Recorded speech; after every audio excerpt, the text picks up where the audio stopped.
Hello, very good evening to all. Welcome to Sainik Classic, which is a part of Teach More. Guys, आज हम लोग यहाँ पे environment section से कुछ क्वेश्चंस को सॉल्व करेंगे जो कि एग्जाम के लिए बहुत इंपॉर्टेंट है। अगर आप यहाँ पे railway, SSC, MTS, state state exam की तैयारी कर रहे हैं तो ये आपके एग्जाम के लिए बहुत इंपॉर्टेंट हो जाएगा। और हमेशा इस सेक्शन से क्वेश्चंस कुछ पूछ लिए जाते हैं। ओके, तो आज हम लोग यहाँ पे कुछ इन्वायरमेंट से रिलेटेड क्वेश्चन को सॉल्व करेंगे और इसके अलावा कुछ कल्चर के क्लासेस भी यहाँ पे मौजूद हैं। आप ऐप में जाकर इस क्लास को यहाँ पे अटेंड कर सकते हैं। अगर और भी आपको अच्छे ब्रॉड से पढ़ना है तो आप ऐप में जाकर ऐप को ज्वाइन कर सकते हैं, इंस्टॉल कर सकते हैं और फिर एग्जाम की तैयारी बाकायदा कर सकते हो। ओके, तो चलिए हम लोग यहाँ पे कुछ क्वेश्चंस को सॉल्व करते हैं। तो हमारा पहला क्वेश्चन होगा, आपको बताना है एस्ट्रॉइड बेल्ट जो होता है वो कौन से दो ग्रहों के बीच में है, कौन से दो प्लैनेट के बीच में है। ओके, तो प्लैनेट हो जाएंगे यहाँ पे, दो प्लैनेट हो जाएंगे, एक है मार्स और जुपिटर के बीच में। ओके, मार्स और जुपिटर के बीच में। हमारा नेक्स्ट क्वेश्चन है, आपको इनमें से बताना है कौन सा जो है, इनमें से कौन सा संरक्षण का पूर्व स्थान मतलब पहला स्थान रखता है। ठीक है, कंजर्वेशन का पहला स्थान यहाँ पे रखता है। तो आपको यहाँ पे आपका आंसर यहाँ पे हो जाएगा गृह उद्यान। अगर सवाल समझ में नहीं आया तो मैं फिर से बता देती हूँ कि इनमें से आपको बताना है कि वन्य जीवों के लिए जो संरक्षण प्रदान की जाती है उसमें से सबसे पहला स्थान कौन सा होना चाहिए, मतलब फर्स्ट स्टेज कौन सा होना चाहिए। तो जाहिर सी बात है क्या होना चाहिए, गृह उद्यान होना चाहिए। ओके, नेक्स्ट देखते हैं हम लोग यहाँ पे Namdapha national park. Namdapha national park कहाँ पर है, आसाम, अरुणाचल प्रदेश, मणिपुर या फिर मिजोरम। यहाँ पे हमारा आंसर हो जाएगा अरुणाचल प्रदेश, जिसकी स्थापना यहाँ पे कब हुई थी, 1883 ईस्वी में इसकी स्थापना हुई थी और ये उत्तरी पूर्वी भारत का सबसे बड़ा उद्यान है। ओके, और यहाँ पे एक बायोडाइवर्सिटी का हॉटस्पॉट होता है जो इसी एरिया में देखने को मिलता है और ये तीसरा भारत का सबसे बड़ा तीसरा नेशनल पार्क डिक्लेयर किया जा चुका है। ओके, नेक्स्ट क्वेश्चन यहाँ पे हमारा हो जाएगा हम लोग का कि जैव विविधता दिवस या फिर बायोडाइवर्सिटी डे हम लोग यहाँ पे कब सेलिब्रेट करते हैं। ठीक है, 22 मार्च, 22 अप्रैल, 22 मई और 21 जून, सॉरी 22 जून। इसमें से आपको ये पता होगा कि कुछ डे जैसे आपको 5 जून हम लोग यहाँ पे इन्वायरमेंट डेज मनाते हैं ना, इन्वायरमेंट डे के रूप में यहाँ पे सेलिब्रेट करते हैं। तो इसका आंसर यहाँ पे हो जाएगा 22 में बायोडाइवर्सिटी डे। अच्छा, तो 22 अप्रैल हम लोग किस लिए मनाते हैं, तो हम लोग यहाँ पे अर्थ डे मनाते हैं। ओके, हम लोग यहाँ पे अर्थ डे के रूप में इसको सेलिब्रेट करते हैं। याद हो जाएगा 5, 22 अप्रैल और 22 अप्रैल और यहाँ पे 22 मई, ये 3 डेट आपको हमेशा याद रखना है। ये हो जाएगा इन्वायरमेंट डे, ये आपका हो जाएगा यहाँ पे अर्थ डे और ये बायोडाइवर्सिटी डे। ओके, नेक्स्ट हम लोग यहाँ देखेंगे स्टॉकहोम जो कॉन्फ्रेंस हुआ था वो किससे रिलेटेड है, स्थायी कार्बनिक प्रदूषक से पर्यावरण को सुरक्षित रखना या फिर हाइड्रोफ्लोरोकार्बन्स को दूर रखना या फिर खतरनाक अपशिष्ट और उसके निपटान के बाध्यकारी आंदोलन का नियंत्रण करना या इनमें से कुछ नहीं। ठीक है, यहाँ पे हम लोग का स्टॉकहोम जो कॉन्फ्रेंस है वो रिलेटेड हो जाएगा स्थायी कार्बनिक प्रदूषक से पर्यावरण को दूर रखना। ठीक है, क्या लिखा है, कार्बनिक प्रदूषक से। ठीक है, प्रदूषक से यहाँ पे दूर रखना। प्रदूषक का मतलब वो चीज होती है जिससे पॉल्यूशन होता है। ठीक है, जिससे पॉल्यूशन होता है। नेक्स्ट हम लोग यहाँ देखेंगे, अगला क्वेश्चन हमारा यहाँ पे हो जाएगा पिंग वैली नेशनल पार्क कौन सा स्टेट में मिलती है। ठीक है, इसका सही जवाब होगा जैसे हिमाचल प्रदेश, ये कौन से प्लेस पे हो जाएगी, तो ये लाहौल और स्पीति वाले जगह पे ये डिस्ट्रिक्ट में देखने को मिलती है। ठीक है। जम्मू कश्मीर, जम्मू कश्मीर में कोई है, मतलब कोई नेशनल पार्क है? हाँ, किश्तवाड़ नेशनल पार्क यहीं पे आपको देखने को मिलता है। ठीक है। रॉफ डांस भी यहीं का देखने का है। राउट यहाँ हो जाएगा छत्तीसगढ़ का, राउट छत्तीसगढ़ का डांस फॉर्म हो जाएगा, और रॉफ यहाँ पर जम्मू कश्मीर का डांस फॉर्म हो जाएगा। आपको ये याद रखना है। ठीक है। इसके साथ साथ जो इंपॉर्टेंट क्वेश्चन बनता है वो क्वेश्चन आपको बताते जाते हैं। ओके, नेक्स्ट बताइए। आपको पता ही होगा कि यहाँ पे उत्तर प्रदेश में 5 इंटरनेशनल एयरपोर्ट यहाँ पे बन चुके हैं। ठीक है। उत्तराखंड से रिलेटेड कुछ अगर है तो आप मुझे बताइए, क्योंकि मुझे ये जानना है। कुछ 4 धाम यात्रा वगैरह वहां कुछ है तो आप मुझे बताइए। ओके, नेक्स्ट क्वेश्चन यहाँ पे हो जाएगा, मृगवाणी नेशनल पार्क कौन सा स्टेट में है? तेलंगाना में, उड़ीसा में, महाराष्ट्र या त्रिपुरा में? तो आपका यहाँ पे आंसर हो जाएगा तेलंगाना में। ठीक है। ये देखा जाए तो तेलंगाना के हैदराबाद वाले जिले में फैला हुआ है, और लगभग ये 3.6 एरिया को कवर करता है। कौन कौन से यहाँ पे एनिमल है? तो यहाँ पे चीतल, सांबर, जंगली बिल्ली, छिपकली, तेंदुआ, किंग कोबरा देखने में मिलता है। ठीक है। मतलब ये जो नेशनल पार्क में ये सब जंतु देखने को मिलते हैं। ओके, नेक्स्ट हम लोग यहाँ पे देखेंगे। हमारा अगला क्वेश्चन यहाँ पे हो जाएगा, कासु ब्रह्मानंद रेड्डी नेशनल पार्क किस प्रदेश में देखने को मिलता है? ठीक है, किस प्रदेश में है? तो इसका ऑप्शन है केरला, तेलंगाना, त्रिपुरा और तमिलनाडु। यहाँ पे हमारा सही जवाब हो जाएगा तेलंगाना। यहाँ देखिए जो तेलंगाना में ये है। ठीक है। और कौन से पर्वत में है? तो जुबली पर्वत, तेलंगाना में एक जुबली पर्वत है, उस जगह पर ये स्थित है। और देखा जाए तो 390 एकड़ एरिया को ये क्या करता है? कवर करता है।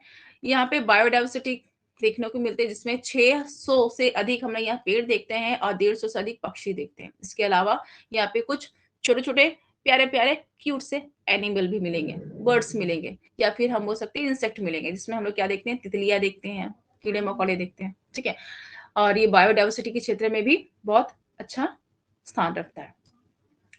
आगे देखिए, यहाँ पे हमारा अगला क्वेश्चन यहाँ पे हो जाएगा, लवचारा नेशनल पार्क कौन से देश में, कौन से कंट्री में है? इंडिया, बांग्लादेश, भूटान और नेपाल। हमारे यहाँ पे सही जवाब हो जाएगा बांग्लादेश। ओके, हमारा सही जवाब यहाँ पे हो जाएगा बांग्लादेश। तो ये है कहाँ पर? तो ये बांग्लादेश के मौलवी बाजार जिले में पड़ता है। ठीक है। और उप जिले का नाम यहाँ पे क्या है? कमालगंज है। ये टोटल यहाँ पे 12.5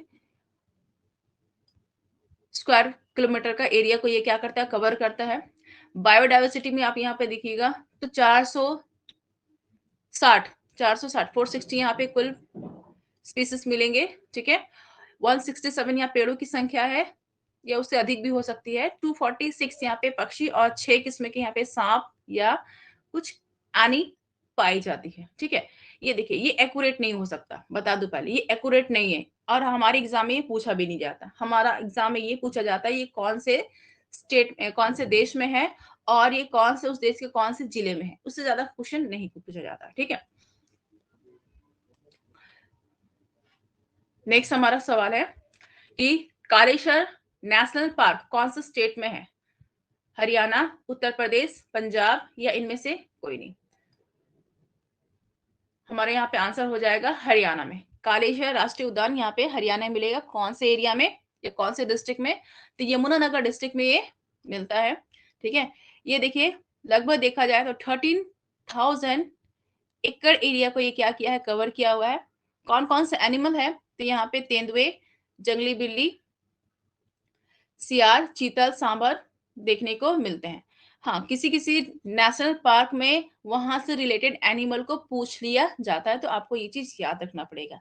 अभी अभी जस्ट 3 दिन पहले ये न्यूज आई है कि हमारे देश में एमपी में, ठीक है, एमपी में चीता आने वाले हैं, और ये आ भी चुका है। अब आपको ये बताना है कि चीता कौन से कंट्री से आया हुआ है हमारे देश में। ओके, एक्चुअली ये प्रोजेक्ट बहुत सालों से, मतलब देखा जाए तो 2 सालों से चल रहा था, लेकिन इस बार ये प्रोजेक्ट यहाँ पे कंप्लीट होता है। तो आपको ये बताना है कि एमपी में जो चीता बाहर के देशों से लाया गया है, तो वो कौन से देशों से लाया गया है, ये मेरा क्वेश्चन है। आपको कमेंट बॉक्स में इसका आंसर मुझे बताना है, ठीक है।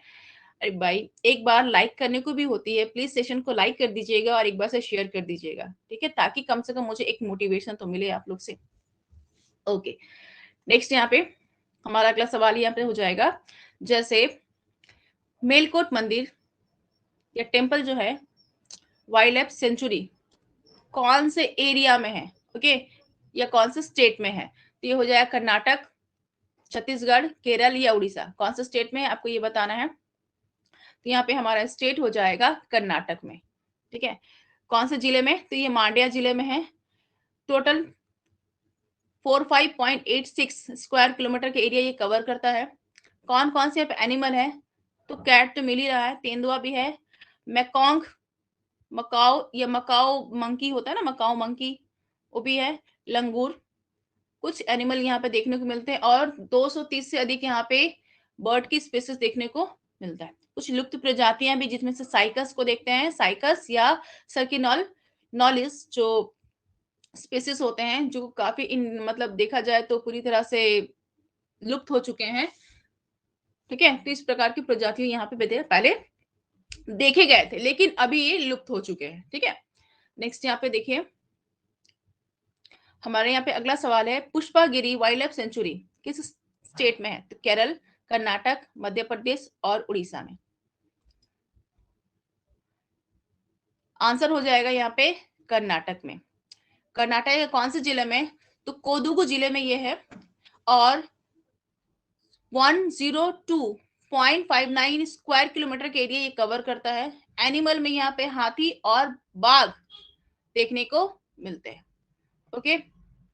इसके अलावा नेक्स्ट क्वेश्चन देखते हैं, तोप चाची वाइल्ड लाइफ सेंचुरी कौन से स्टेट में देखने को मिलता है, तो केरल, उड़ीसा, पश्चिम बंगाल या फिर झारखंड। तो आपको तो पता होगा इसका आंसर क्या होगा, तोप चाची कहाँ पर है, जाहिर सी बात है झारखंड में है ना। तो ये कौन से जिले में है, तो ये धनबाद डिस्ट्रिक्ट में है, तो झारखंड का एरिया में आता है। आपको बता दो ये एक प्रकार, ये जो एरिया है ये क्या है, कोयलांचल है, ठीक है, ये कोयलांचल है।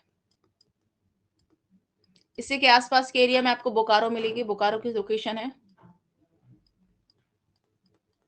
झरिया का लोकेशन है, ओके। टोटल देखा जाए तो 8.75 स्क्वायर किलोमीटर के एरिया को ये कवर करता है। तेंदुआ, जंगली बिल्ली, चीतल, भौंकने वाले हिरन और लंगूर, सियार के जैसे यहाँ पे कुछ एनिमल की स्पीसीज देखने को मिलते हैं। नेक्स्ट क्वेश्चन है हमारा, सायुक नेशनल पार्क कौन से देश में है, ये दक्षिण कोरिया, म्यांमार, चीन या थाईलैंड में। हमारे यहाँ पे आंसर हो जाएगा थाईलैंड में, ठीक है। सायुक जो है वो थाईलैंड में है, और कंचनबुरी एक यहाँ पे स्टेट है, उस स्टेट में इसकी लोकेशन देखने को मिलती है, ठीक है। यहाँ पे बहुत सारे माउंटेन रेंज में देखने को मिलते हैं, झरने हैं, बहुत सारे केव मिलेंगे। एनिमल में यहाँ पे हाथी, बाघ, जंगली सुअर, शेरों, ये सब कुछ यहाँ पे एनिमल देखने को मिलता है। नेक्स्ट है हमारा सवाल यहाँ पे कि Indira Gandhi wild life sanctuary कौन से स्टेट में है, तमिलनाडु, कर्नाटक, केरल या फिर तेलंगाना में। हमारे यहाँ पे आंसर हो जाएगा तमिलनाडु में, ओके, तमिलनाडु में।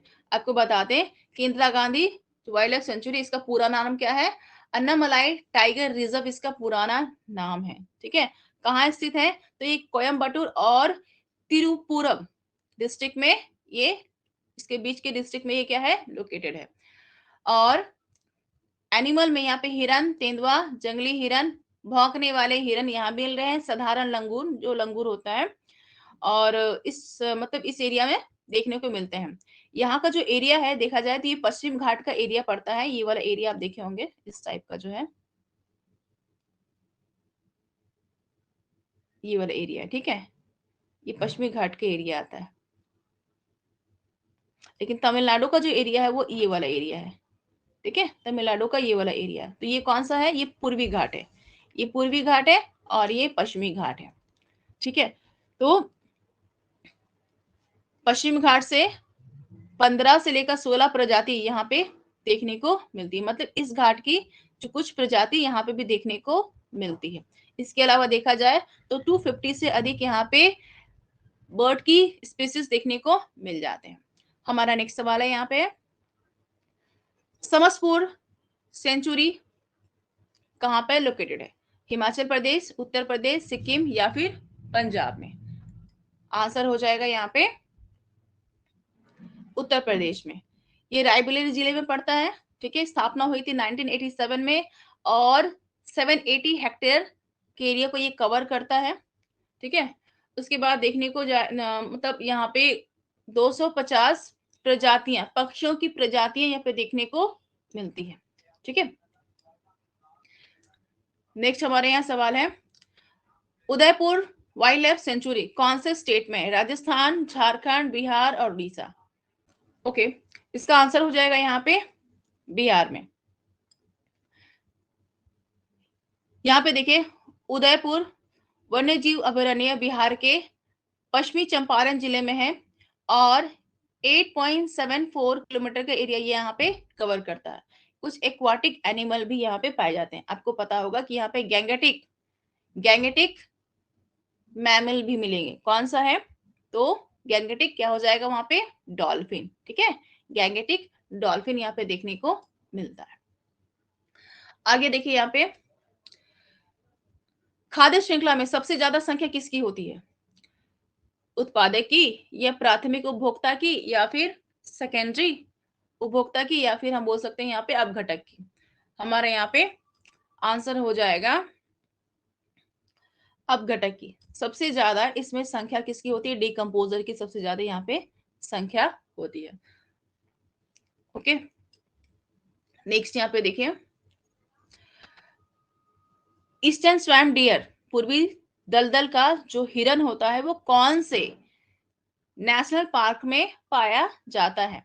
तो Manas national park, Kaziranga national park, Namdapha national park या फिर बांदूर नेशनल पार्क में? किस नेशनल पार्क में इसकी लोकेशन है ये आपको बता रहा है। तो इसका सही आंसर हो जाएगा कांजीरंगा नेशनल पार्क। ठीक है, कांजीरंगा नेशनल पार्क।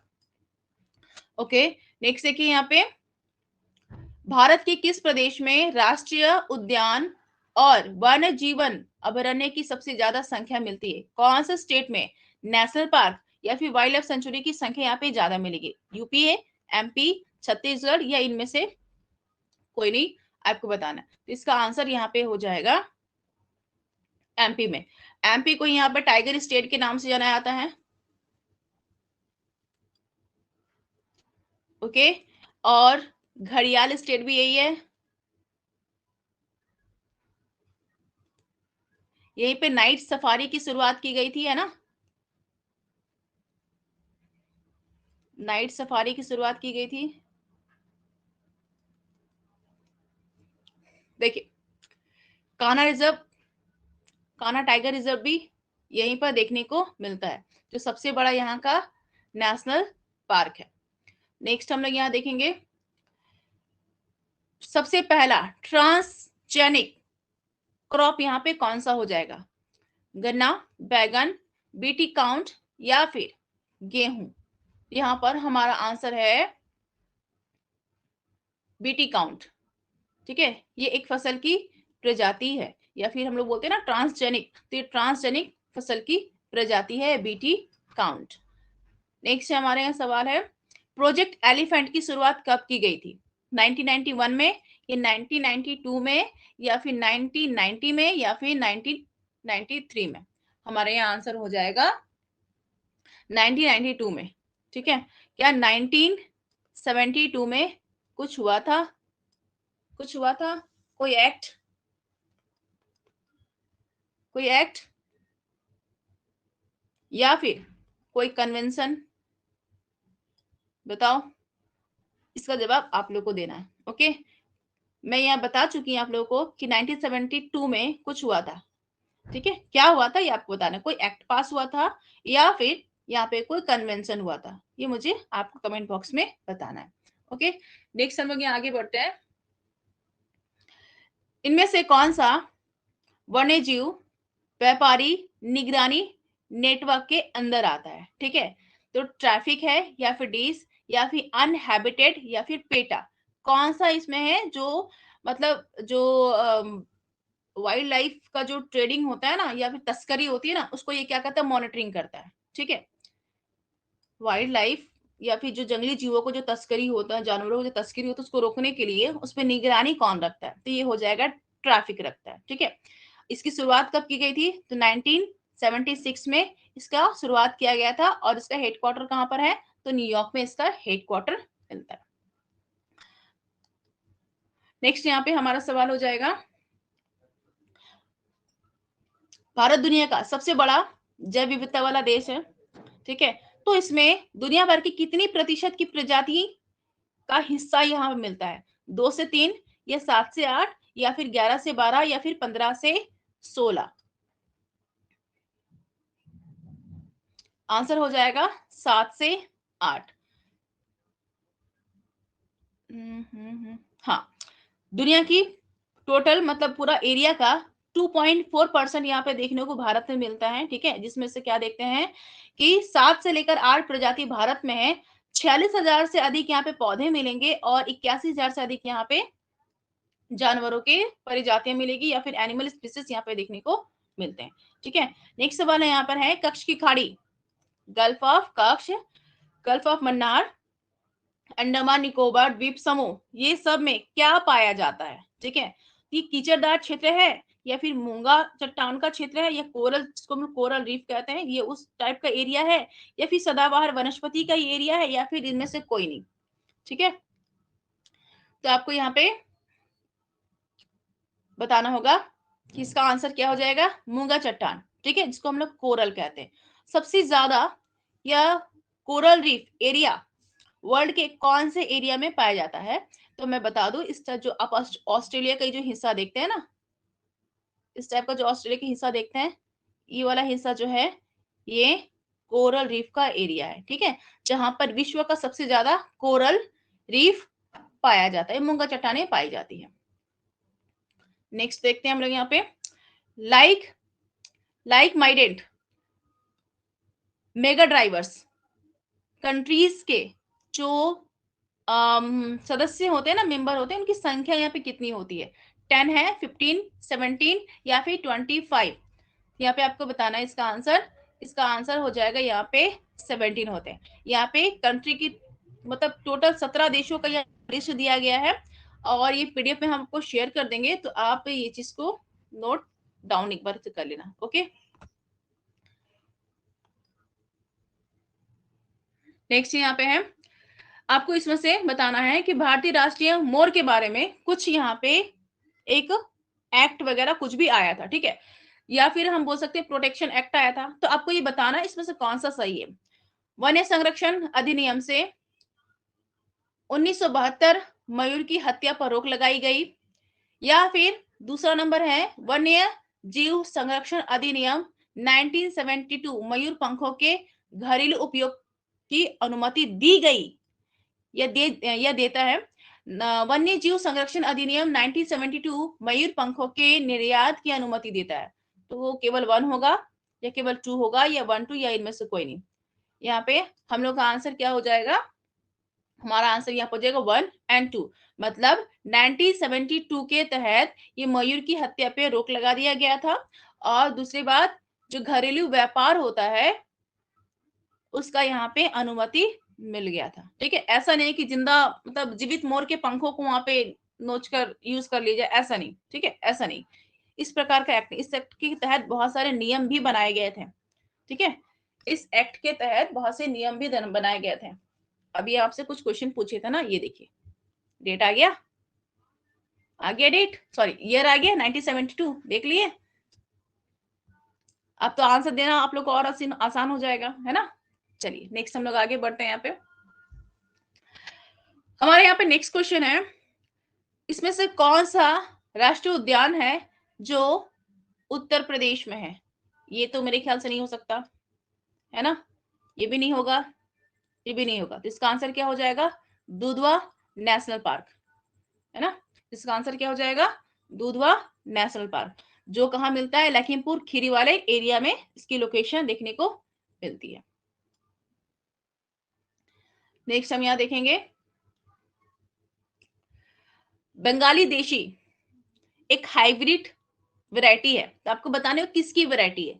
कॉटन की है, शीशम की, या फिर जूट की, या फिर चना की? किसकी प्रजाति है? तो यहाँ पे आंसर हो जाएगा, ये कॉटन की एक हाइब्रिड प्रजाति है।